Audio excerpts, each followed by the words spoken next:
thanking and praising God again. Let's call Jeremiah 43 clean, understanding that the fundamental mistake that the remnant seems to be making at this point is not understanding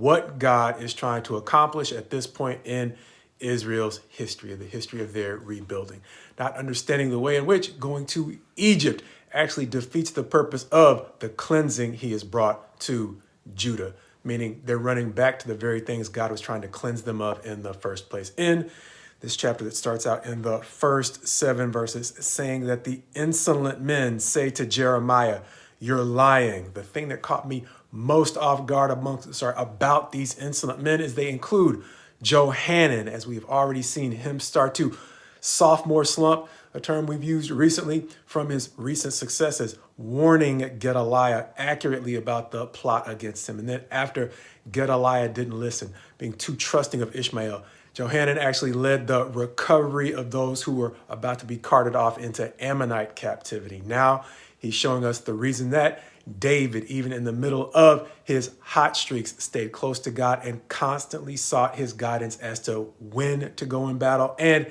how to go about it. Johanan is making the fundamental mistake that really affects us all, and that is we are human. And even within our giftedness, we are limited. And so Johanan is helping us to understand that at this point, he has become insolent, accusing Jeremiah of lying and leading the remnant back to Egypt.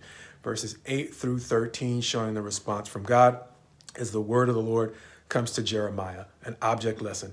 He's going to tell Jeremiah, take large stones and hide them before the entrance to Pharaoh's palace, as an illustration that Nebuchadnezzar's throne is going to be set up over these stones, and by implication, Pharaoh's palace as well.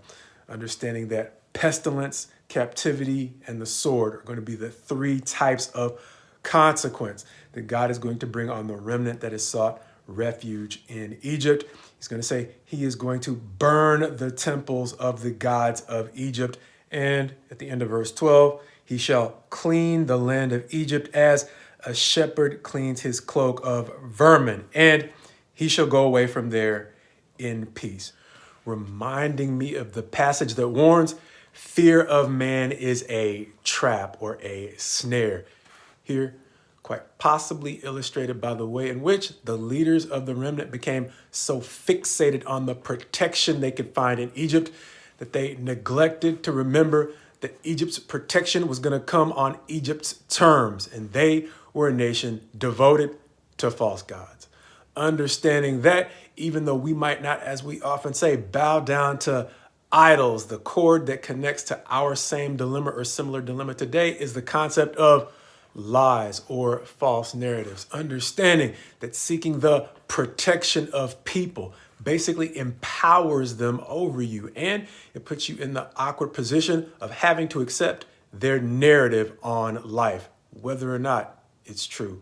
And in this circumstance, the remnant was subjecting themselves not only to the protection of Egypt, but Egypt's false narrative on life. The very thing God had just cleansed out of Judah. And so the people who had just survived their own painful cleansing and rebuilding process have been led back into another painful cleansing and rebuilding that was never intended for them. Once again, because of their fears. Fears that kept them so fixated on their own security and safety that they never fully understood what God was doing in Judah, in Egypt, and the entire world, which quite simply was reestablishing that old familiar term, integrity, in cultures that had neglected it.